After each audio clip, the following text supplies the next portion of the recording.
Saint-Esprit, un seul Dieu, Amen. Que sa bénédiction repose sur nous tous, Amen. Aujourd'hui, c'est le dernier dimanche du mois de Retour. Et dès dimanche prochain, on va commencer Kiak, le mois de la Sainte Vierge Marie, qui nous prépare aux événements qui sont avant l'incarnation du Christ.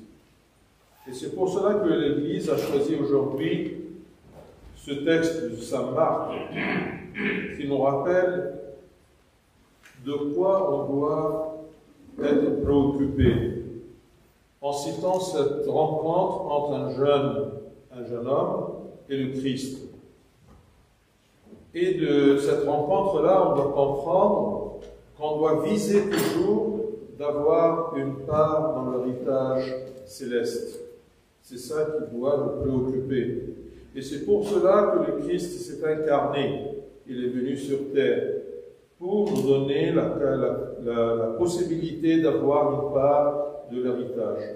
Alors cet homme-là, il vient et nous demande, qu'est-ce que je dois faire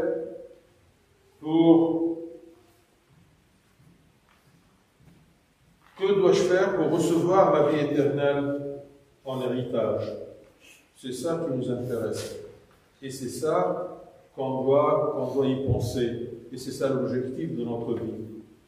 Alors, il nous a expliqué à travers cette rencontre que pour avoir cet héritage-là, eh bien, on doit connaître la loi de Dieu, le commandement de Dieu.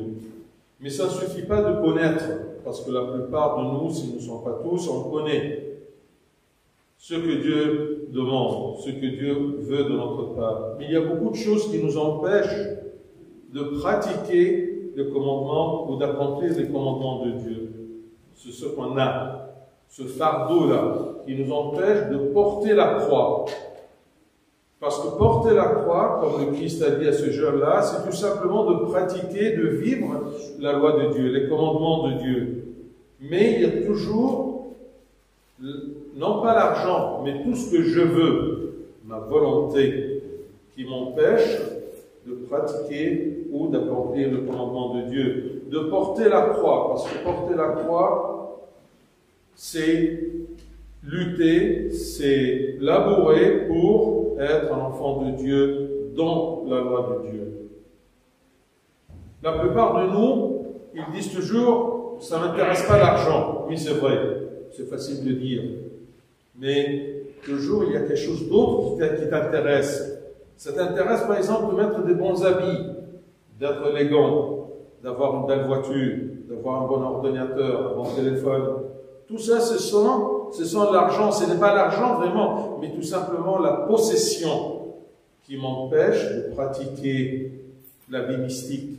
C'est pour cela qu'on essaye de jeûner avant la venue du Christ, son incarnation, sa naissance. Le meilleur cadeau que tu peux donner au Christ, non pas aux autres, non pas aux enfants.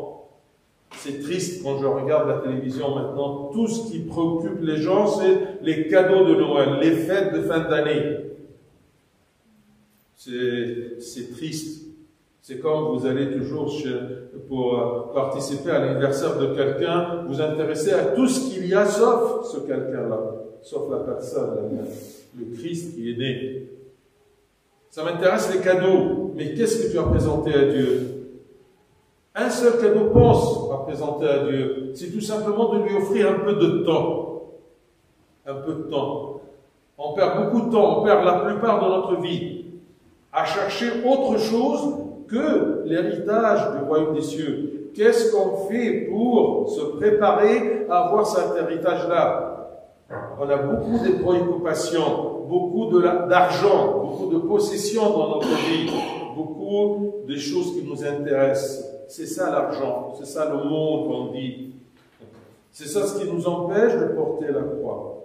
Alors, dès maintenant, d'après ce qu'on a entendu comme texte, comme cette rencontre-là, eh bien, que chacun commence à dire que je dois chercher à avoir en partage la vie éternelle, avoir cet héritage-là, que le Christ est venu pour nous préparer pour l'avoir. Saint Paul, aujourd'hui, vous avez entendu dans son épître, il dit que si quelqu'un a besoin de sagesse pour savoir son bien et l'intérêt de vivre, eh bien qu'il demande à Dieu de nous donner une sagesse pour savoir comment organiser notre vie qui se perd une année après une année, fête de Noël après une fête de Noël. Alors demandez cette sagesse pour savoir comment organiser ma vie, comment faire un contrôle sur ma volonté qui m'empêche à porter la croix. Et ça, c'est la porte étroite à travers laquelle je peux rentrer au royaume des cieux. Sinon, je ne peux rien faire. Il nous dit aussi que si quelqu'un a deux pensées différentes, amour du monde et amour de Dieu, eh bien, il ne pourra pas avoir cet héritage-là. On ne peut pas avoir deux objectifs contradictoires dans notre pensée. On doit vivre pour le royaume des cieux, mais on travaille et on vit sur terre, et, parce qu'on doit manger, c'est cette tente-là où je vis provisoirement. Mais ma patrie essentielle, comme chrétien, on parle parce que nous sommes chrétiens. Les chrétiens, c'est un peu spécial. Être un chrétien, c'est-à-dire être le fils, l'enfant de Dieu, être l'héritier du royaume des cieux. Si tu n'es pas héritier, tu n'es pas enfant. Si tu n'es pas enfant, eh bien, tu seras quoi? D'accord? Alors, mes bien-aimés, essayez toujours de se préparer à cette venue, à cette naissance de Christ, en préparant un cadeau. Tout simplement, ce cadeau, comme je vous ai dit, c'est d'avoir le temps pour porter la croix, pour pratiquer votre chrétienté, pour pratiquer votre filiation à Dieu, pour se préparer à cet héritage-là. آخر شهر آخر حد في الرطول ونبتدي كهف كل سنة وانتم طيبين عشان نستعد لميلاد المسيح. أهم هدية تقدمها في عيد الميلاد للمسيح مش لبعضكم، عادة عملوها بس يعني كده في الدنيا ملهاش أي معنى. لكن إيه الهدايا اللي بندوا بهدايا لبعض؟ تمام؟ لكن الهدية المفروض تديها لربنا هو إنك تديله بعض الوقت. بلاش حياتك كلها، لكن بعض الوقت بنضيع حياتنا يا احبائي في كلام كتير جدا ملوش معنى، وبيضيع مننا الملكوت سنه ورا سنه سنه ورا سنه، او عيد بيجي وعيد بيروح عيد بيجي. بتدي قد ايه من وقتك ومن حياتك لربنا؟ دي مهمه جدا عشان تعمل زي اللي حصل النهارده. قول له يا رب ماذا افعل لارث الحياه الابديه؟ قال له اعرف الوصايا. قال له عارفها بس مش هي ده الحل. ممكن ابقى عارف الوصايا لكن مش قادر ايه، او مش فاضي، او مش واخد بالي ان انا امارسها، احياها. تحيا وصايا ربنا، تنفذ وصايا ربنا، ترضي ربنا. هو ده حمل الصليب. اصعب حاجه على الانسان مش الشغل والحياه ومشاكلها، لا، هو انك انت ترضى الله، وترضى الله في انك تسلك في وصايا ربنا. فبيقول لك شيل الصليب. عندك الوصايا وكلنا عارفين الوصايا، لكن شيل الصليب، عيش الوصايا. بس ما فيش وقت. هو ده المال اللي بيضيعنا، هو ده العالم اللي بيضيعنا. بنضيع وقت. ممكن حتى انا كأسقف وكراهب، تمام، ممكن اضيع وقت كتير جدا. اجي في وقت من الاوقات اقول يا رب ايه ده اليوم ده طار ليه كده؟ شويه حاجات كلام فاضي. ربنا بيدهاني بدل ما استعملها من اجل خلاص نفسي ومن اجل ملكوت، بضيعها. وعشان كده يقول لنا خلوا بالكم من محبه المال. المال هو كل ما تقتنيه، مش لازم بس المنيه الفكه. كلنا تسمعها كتير جدا في بوق الناس، انا الفلوس ما تهمنيش بس ذاتك تهمك، عربيتك تهمك، تليفونك يهمك، منظرك يهمك، لبسك يهمك. معقول العيد يجي ما يقفش عنه ما فيش حاجه جديده البسها؟ ده حاجه مش معقول. هو ده المال اللي بيمنعك انك تمارس وصايا ربنا من اتضاع ومن نسك ومن اصواب ومن عطاء ومن محبه، كل الحاجات دي كلها. يبقى اذا يا احبائي عيد الميلاد تذكره لينا كل سنه بالمقابله ديت، ان احنا نشيل الصليب، نحمل الصليب. ولو في حاجة تمنعنا من ان احنا نحمل الصليب لازم احددها بذهني، لازم احددها في قلبي، لازم اعترف بيها، لازم احاول ان انا ابعد عنها، اتركها. اترك عشان تستطيع انك تحمل الصليب. ممكن يجي ربنا يقول لك طب احمل الصليب، تقول له بس اشيله فين؟ ما فيش ولا كتف فاضي، مسؤوليات العالم ومسؤولياتي انا تجاه نفسي وعيالي ولا اخره.